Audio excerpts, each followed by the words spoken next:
అనేది అది తప్పది. ఉమ్, దట్ ఈస్ రాంగ్. ఉమ్, మీరు అది పక్కన పెట్టి మేము ఒక మంచి సినిమా తీశాము, ప్రేక్షకుడు ఒక ఆనందకరంగా ఆహ్లాదకరంగా ప్రశాంతంగా ఫ్యామిలీతోని రావాలి అంటే వాడు డే టైమే వస్తాడు. పరుగున వాని ఉద్యోగాన్ని వ్యాపారాన్ని పక్కన పెట్టేసి ఇంటికి వెళ్ళి ఫ్రెష్ అప్ అయ్యి తొందరగా తిని పిల్లల్ని అందరినీ మళ్ళీ కార్లోను బైక్లోను లేకపోతే షేరింగ్ ఆటోను ఎక్కించుకొని తీసుకొని వచ్చి అంత అవసరం లేదు కదా. ఉమ్, ఇప్పుడు మీరు చూస్తున్నారు, మనకి అర్ధరాత్రి పెళ్లిళ్ళు ఉండేది ఒకప్పుడు. ఇప్పుడు మనమే చెప్తున్నాం పురోహితునికి, బాబు సండే నాడు పెట్టు, అది కూడా మంచిగా ఈవినింగ్ పెట్టు, అందరూ వస్తారు, ఈజీగా కన్వీనియంట్ ఉంటుంది అది. So today it is convenience for especially for entertainment. It should be comfort, convenience, safety, security, health issues ఇవన్నీ ఇంపార్టెంట్. అండ్ ప్రభుత్వం మీద బాధ్యత ఏంది? Law and order. సో ఇప్పుడు ఎప్పుడైతే వీళ్ళు విచ్చలవిడిగా law and order and public safety కూడా 7 షోలు అలౌ చేయడం, that is the maximum. Plus అధిక ధరలతోటి మేము పుష్ప 2 నుంచి స్టార్ట్ అయింది. అప్పటిదాకా ఏదో చూసి చూడట్టు ఉన్నారు, కానీ మాలాంటి వాళ్ళం ఎప్పుడైతే మేము ఇది లీగల్ గా టేకప్ చేశామో ఒక్కొక్కటి ఆర్డర్స్ మేము తీసుకొస్తున్నాము. అంటే we are educating the society and also creating an awareness. Over and above, we are using the law and justice as a tool to see that the common man మీద burden పడదు, ఇటు అధిక ధరలు, రెండవది ఇట్లా వాళ్ళ ఫ్యామిలీని పిల్లలని తీసుకొచ్చి ఏదో మేము తొందరగా సినిమా చూడాలి అని అట్లా కాకుండా ఇప్పుడు 16 years బ్యాన్ పెట్టారనుకోండి, వాళ్ళు మంచిగా డే టైం చూసుకుంటారు, సాటర్డే సండేనో లేకుంటే వీక్ డేస్ ఎప్పుడో చూసుకుంటారు. So that the productivity of the citizen also will increase. ఇప్పుడు అందరు అంటున్నారు 70 గంటలు పనిచేయాలి, 90 గంటలు పనిచేయాలి. సరే, వాళ్ళు ట్రోల్ చేస్తున్నారు, అది కూడా కరెక్ట్ కాదు.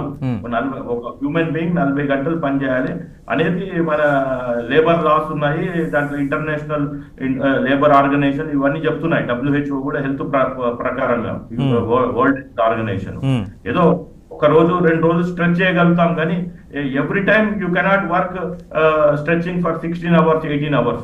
అవును అవును, ఏదో అంటుంటాం మనం, ప్రధానమంత్రి గారు 20 గంటలు పనిచేశారు, లేకుంటే నరేంద్ర మోడీ గారు, లేకుంటే చంద్రబాబు గారు 20 గంటలు పనిచేస్తున్నారు. వాళ్ళు different, they are all extraordinary people. You cannot expect all the 140 crore people to work like that. అలాంటి స్టేజ్కి వెళ్ళారు, అలాంటి ఉన్నతమైన పదవులు. కానీ ప్రతి కామన్ మ్యాన్ అట్లా ఉండలేడు.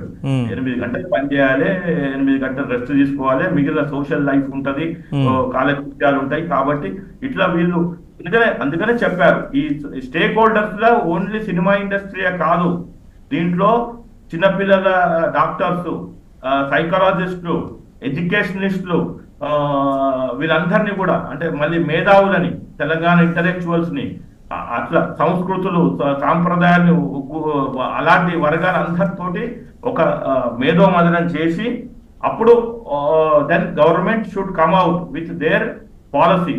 మళ్ళీ ఆ పాలసీ మాకు డౌట్ వస్తే, మాకు దాని మీద డౌట్స్ ఉంటే క్లారిఫై చేయమని అడుగుతాము.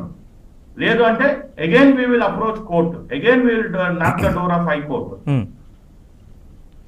శ్రీనివాస్ రెడ్డి గారు, మనం ఒక్కసారి ఎగ్జిబిటర్ అనుపమ్ రెడ్డి గారు ఉన్నారు, ఆయనతో ఒక్కసారి మాట్లాడదాం. ఆయన ఏమంటారు, ఆయన ఒపీనియన్ కూడా తీసుకుందాం. ఎగ్జిబిటర్గా ఒక్కసారి మాట్లాడే ప్రయత్నం చేద్దాం.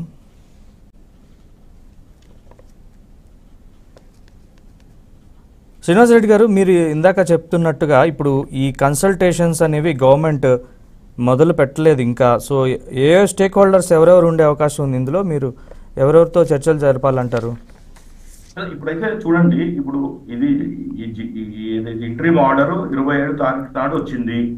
సో ప్రభుత్వంకి కొన్ని ఇప్పుడు ఇమ్మీడియట్ గా వాళ్ళకి ఇది కూడా ఉంది. ఇప్పుడు ఇవాళ నుంచి ఏదో ఆల్మోస్ట్ తెలంగాణలో అవుట్ ఆఫ్ 10 ఉమ్మడి జిల్లాలలో 7 ఉమ్మడి జిల్లాలలో ఇది ఎలక్షన్ కోడ్ స్టార్ట్ అయింది ఎమ్మెల్సీలు తోటి.